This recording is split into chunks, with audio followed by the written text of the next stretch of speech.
In fear, thanks. It's good to be here. It's great to speak with you guys. I'm going to, Sherry is a stalker. Hopefully you guys can see my screen because when you do Zoom shares, you can't tell what the heck people can see.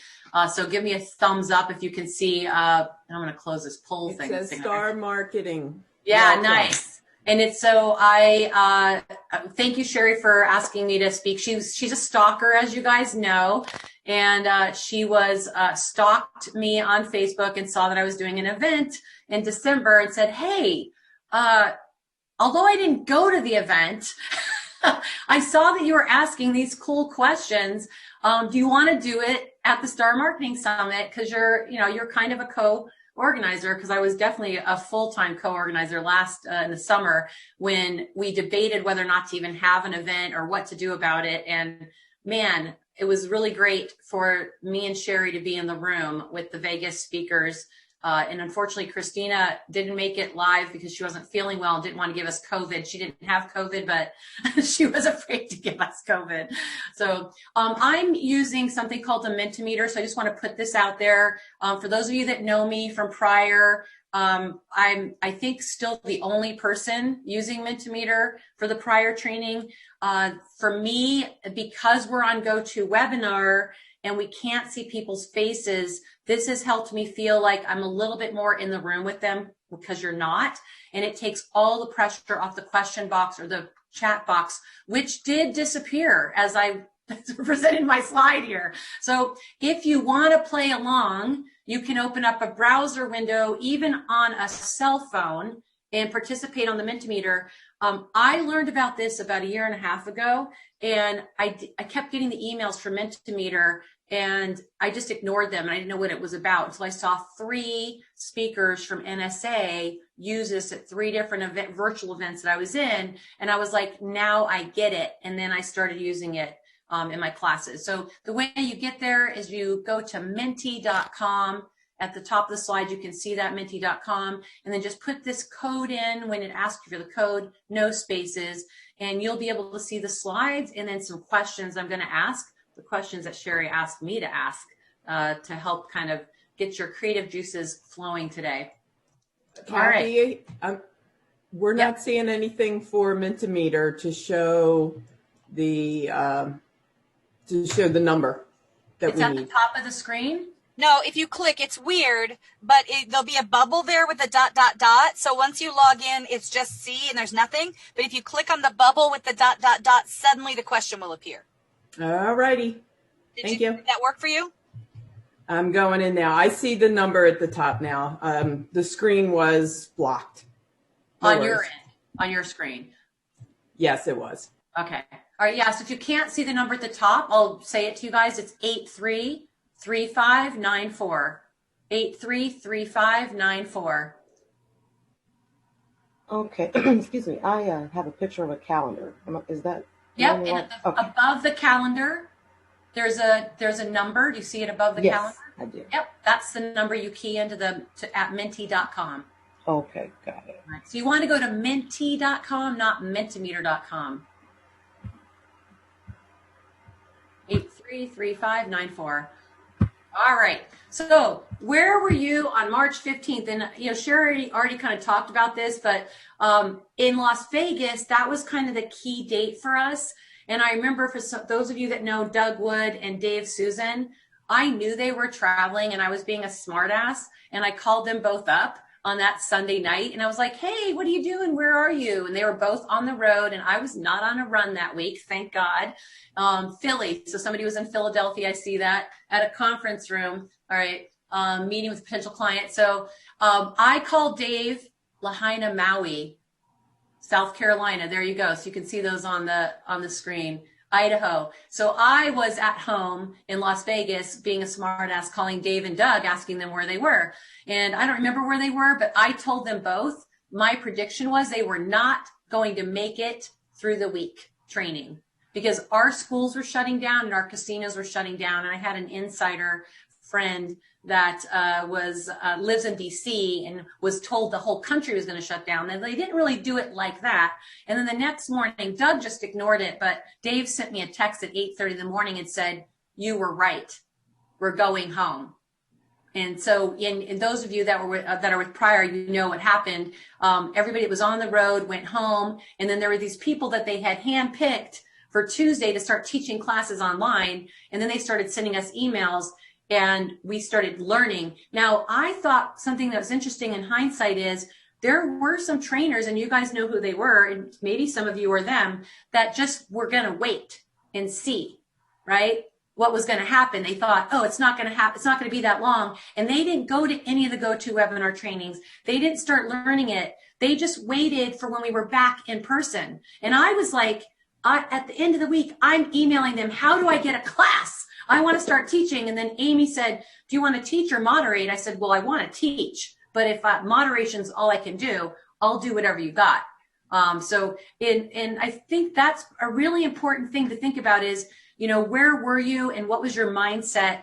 And as speakers, you know, some of us were stuck, right? Some of us were stuck because we were in denial about what was going on. And even in July, I mean, Sherry and I talked a lot, and Christina drove to Vegas, you know, we debated, do we meet in person? Do we just do virtual? And we were in denial about the virtual thing. So we met in person and did virtual, and it was a great event, but we could have done virtual. But it was like, no, we're speakers. We got to keep meeting in person because the whole world's going to follow us and they're going to meet in person because we're doing it. And that's not what happened. All right. It was like, no, not going to happen. You know, I was just kind of thinking about like, you know, what that experience was. And did any of us think we'd still be here today? And, you know, quite honestly, I don't really want to go back on the road like that again anyways. But, during this last 9 months, I've been paying more attention, to the speaking business. I'm in NSA, I'm a Toastmaster, and I just hit my 3-year anniversary contact training. And 3 things stood out to me from my takeaways from listening to people, both on stage or whatever, on video, and mentors that I have. And so I'm giving you like this kind of, I don't know, I put the crystal ball there, but 3 gurus that I paid attention to kind of what the takeaways they told me. And the first one was, and I think this was Dan Thurman. If you're in NSA, you can correct me if I'm wrong, but at Influence this year, he talked about redeploying ourselves as speakers. So that's one of my things. And when I ask these questions of you, that's one of my inspirations is how do we redeploy in a new way, assuming that we're not going to go back to the way things ever were, exactly the way they were. And then another one of my mentors, actually Ed Tate, who was a contract trainer for a number of years, but I think he was with SkillPath actually. He called me up about something with our local chapter, and he was like, hey, how's it going? And, putting pressure on me about my business. And then he said to me one thing that Darren LaCroix always says to him, you have no idea how good you are. So get busy. And then the other thing he said is, the people that are getting business now in the speaking industry are the people that can help solve problems. And so if you've been in the shoes and been behind the desk of the people that you're helping, you need to get busy. They need your help now, and just get out of your own head and start doing it. They're, the speakers that are there for kind of like a hobby and a side gig that weren't really serious and can't solve problems are going to all be gone. But the ones that can help solve problems are the ones that are going to be in high demand. And he said, so just get busy because you're in high demand. So, and that's what I want to say to you guys and just pass it along. And the last one was a woman here in Vegas who's a bureau. She has a speakers bureau, and she helps mentor us, and she's part of the, that community that I'm in. And what she recently told me is the one amazing thing about this is the playing field is level right now. And an example of that is to be a keynote speaker in the past, and I don't have one of these, you needed if you want to get paid $10,000 to get on stage, you've got to have a $10,000 value demo reel. Well, that doesn't do anybody any good right now because their demo reels of them on stage speaking to 5,000 people or 1,000 people or 100 people are worthless. So she's like, go get yourself. And this is what Sherry's talking about, the realness that we are, right? We are real, authentic trainers. We connect with people at deeper levels because we're doing it every day. She's like, go get, and she watched the video, the recording of what the event that Sherry asked me to use these questions from. And she's like, look, that's what people want right now. They want real people that are authentic. She's like, you'll get a video of you being interviewed, but don't have the interviewer there. Just kind of a casual interview style so people get to know you, and then show clips of you in the virtual world, because nobody's getting on stage right now. So that type of video is a lot cheaper to produce, right, than it is to get these keynote demo reels on stage. So that's what she meant by the playing field is level. So I think opportunities for us are huge right now. So I'm going to move into the questions. I did some research for leaders, but really we're all kind of CEOs of our own businesses. So questions that leaders should be asking themselves. And it's one last look at 2020, so we can focus on 2021, so we can take the things that we benefited from in 2020 and not leave those behind, right? Because believe me, I was one, actually, when people were saying, I can't wait till 2021, here was me.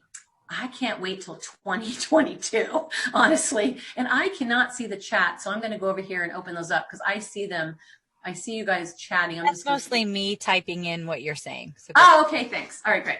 I've been saying I can't wait for 2022, but I am excited about 2021. I'm glad it's here. I'm glad to put 2020 in the rearview mirror, but I'm really looking forward to the next year, 2022. But in order to make that great, we've got to make 2021 great. So I'm going to ask you guys a couple questions throughout the next slides. I'm going to give you a chance to kind of answer them for yourselves. And then if you're willing, this is where the Mentimeter gets really cool, is I'm going to put a slide up where you can put your answers on the Mentimeter if you choose to share with one another. So the first question is, what don't you miss doing? What don't you miss doing? So I'm just going to give you a few seconds to think about that, and I'll put a slide up for you to type that in. What don't you miss doing?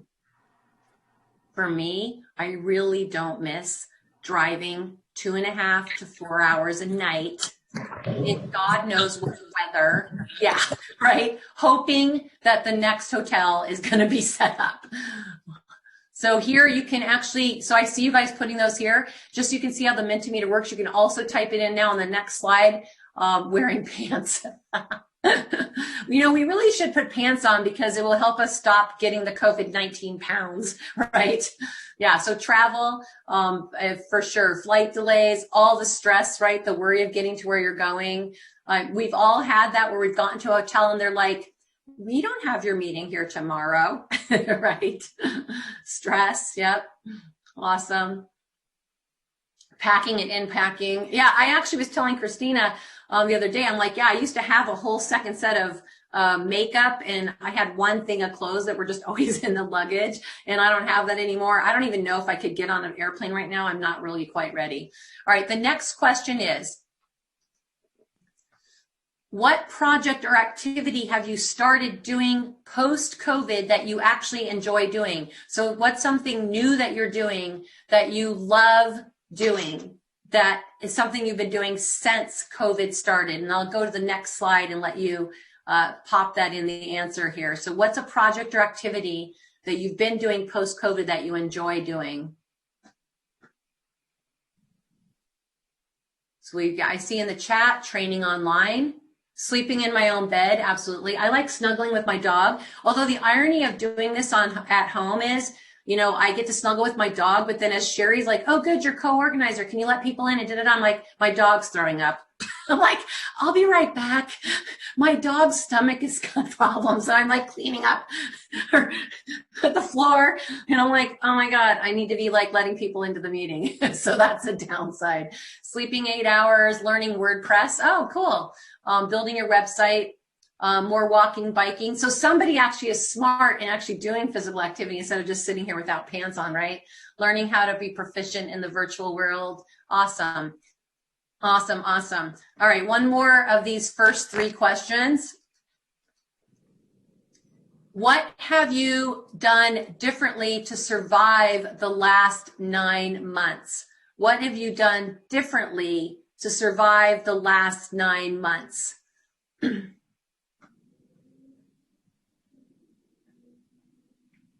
I'll just give you a second to think about that. So what have you done differently to survive the last 9 months? I can tell the whiteboard markup tools are being used too. And I don't think that was me. It could have been me. I don't think it was. Offer training online, meditate and exercise. And that's really important, right? That self-care, actually, we become more whole, right? And I haven't done much more exercising at home, but we definitely have a good excuse to not do it when we're on the road, right?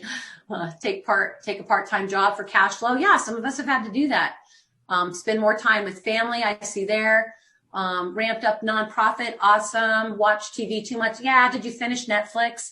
Started cooking. I've definitely done more cooking. Be gutsier. We know that's Christina. Be more acceptance. Awesome. Awesome.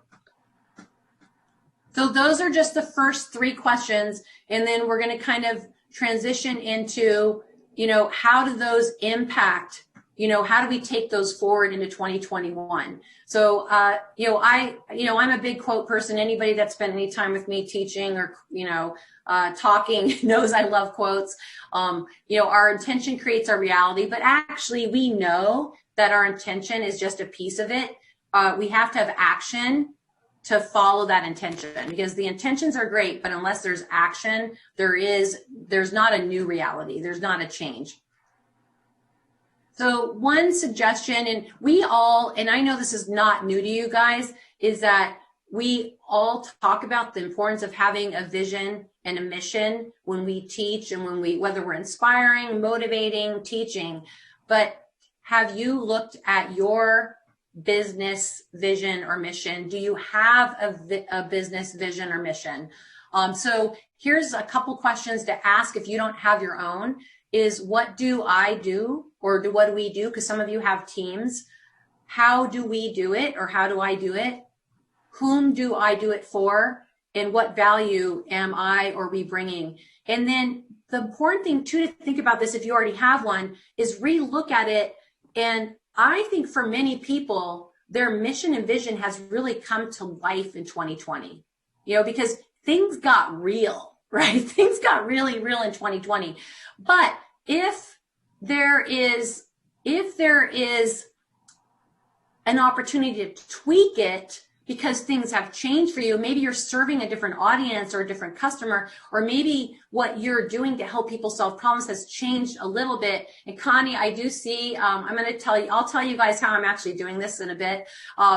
If you've actually been finding a new niche or a new problem that you've been able to solve, tweak your vision and mission so that represents that. Let's not lose track of that, because many of us have gained insight into our own business, our own personalities, our own abilities, and how we serve people. So let's carry that forward into 2021. Let's not lose track of that. And then look at your own personal mission and vision, and reflect on a couple things. Who do you want to be, right? We've seen that COVID has brought out the worst and the best in people. And I've actually said many days, I'm really angry. I'm grouchy. I'm upset. I'm pissed. And then I've had some really great days. But there are days when I've had to be real about being angry about what's going on in the world, even though I feel like I've done really well. And I'm one of the people that have benefited in staying fairly busy training. But that, you guys know, is a double-edged sword, right? The more you train, the more you're in that business and the less you work on your own. So it's, there's some benefits and some things we give away when we're really busy. So who do you want to be, and can you find the best of you and take that into the future? And then how do you want to show up? So as leaders, whether you're an independent, a solopreneur, or you have a team, we've had to kind of change and be more conscious of the human side of what's going on in the world. Even in the classroom teaching classes, most of us, I think, have done a good job of not bringing up COVID or politics or civil unrest, because we don't want to have people, spinning out in our classes, but we can't totally ignore it either, right? We've had to be a little bit more human, a little bit more sensitive.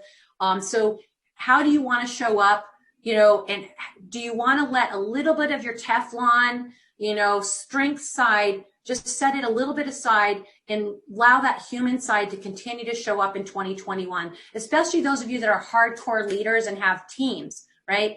Can you bring that human side with you into the future? And because that's probably what's kept your business going, especially when you're leading a team or when you're influencing people around you. So make a decision, a conscious, intentional decision about how you're going to define your leadership role for your team and for the people you influence.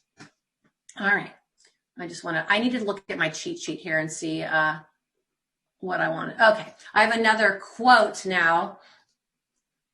I'll tell you guys my secrets on the side. So you'll never plow a field by turning it over in your mind. So this gets back to the action. So a couple last takeaways here. Be nimble, decide quicker, and fail faster is some of the things I've taken away from my mentors and my gurus is, even though it seems like we've had a lot of time, weren't any of you guys like, oh crap, where did 2020 go? After all that complaining of how long it was, I was like, oh crap, it's 2021. How'd that happen? It's like overnight it was over after like having the longest march of my life. So I think, for me, I'm looking at how do I make sure I start being quicker at getting things done. And for those of you that are still training, like you sit there and you go, oh no, I just got business booked in March.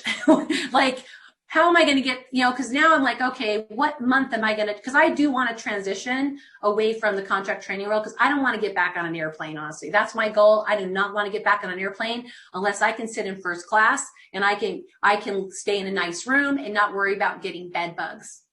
That's my goal. So I've had bed bugs, even though I'm careful. So be nimble, decide quicker, and fail faster. So the last question before the last takeaway is, what can you start saying no to or stop doing based on your reflection on 2020? So like, what's that thing you don't miss doing? Can you stop doing it? Can you kind of clear the clutter out? For me, I feel like 2020 created a lot of clarity on the things that we definitely need to be doing and definitely need to have in our lives. And then we had to let a lot of things go. Why bring those back? So if there's something you really don't love, you don't miss doing, can you stop doing that and create a business for yourself and a life for yourself and your family by saying no to some more things and stop doing some things? So just food for thought and reflection. And I see procrastinating. Yeah, that's a good one, right? So what can you start saying no to or stop doing in 2021? You can type it in here. Sherry, can you erase that little green line? I feel like it's a markup tools. Do you guys see the green line there? It's like, is there the markup tools? It's so weird, right? Anybody want to type in their answer here? It's the word cloud. If you type in a word, you'll get to see the word cloud. I did a different kind of a yes, no, maybe. Just do it. Love it. Thank you. So you guys can see the word squirrels. Oh my God, right? Squirrel, squirrel, squirrel, squirrel.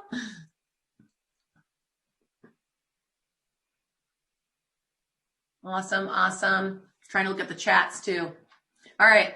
I'll go to the next slide. I just want to show you guys the word cloud because it's so what happens here is for the people that use, and the reason I'm showing this Mentimeter too is I've seen people use this in all different situations.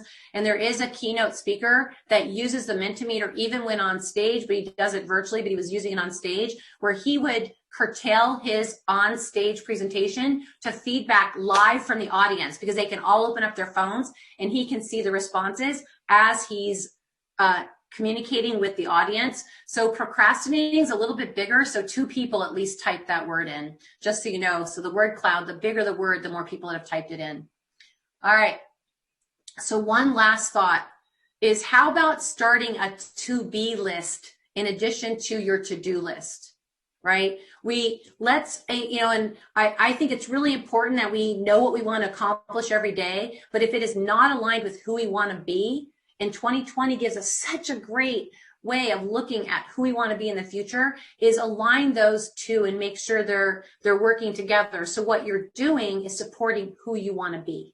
So what you're doing is supporting who you want to be. And I know for me, that's one of the I've had more time because my speaker friends have had more time to spend with us.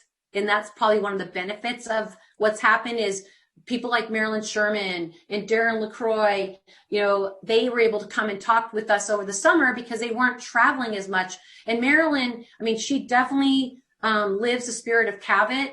And I was hesitant to ask her because she's so busy, but she's like, you know, I will give.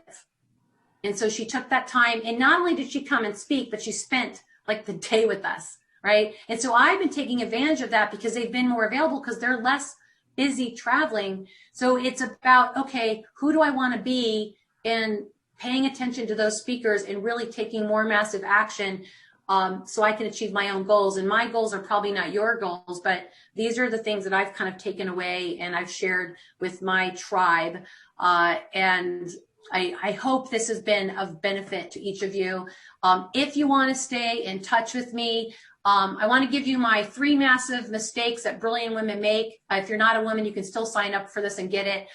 This is something that at the last summit, I signed up for my free talk with LaShanya and working with her. This was one of my takeaways from last time. So I just wanted to share that with you. And I'm just going to put my contact information up here. If you want to talk with me further, I don't know. It's up to Sherry if she wants me to answer any questions. I know there's a couple questions about how I was sharing the Mentimeter slide. So Sherry, that's up to you if you want me to answer a couple questions. I know we were a little over time. Yeah, so we're fine. We're going to take a quick 5-minute break. And during that time, Kathy, make sure and post your contact information in the chat as well. And go ahead. I'm always really, really super open to questions. And I know that you want to get your break as well, but we will get Atala set up and we'll be back at 10:45.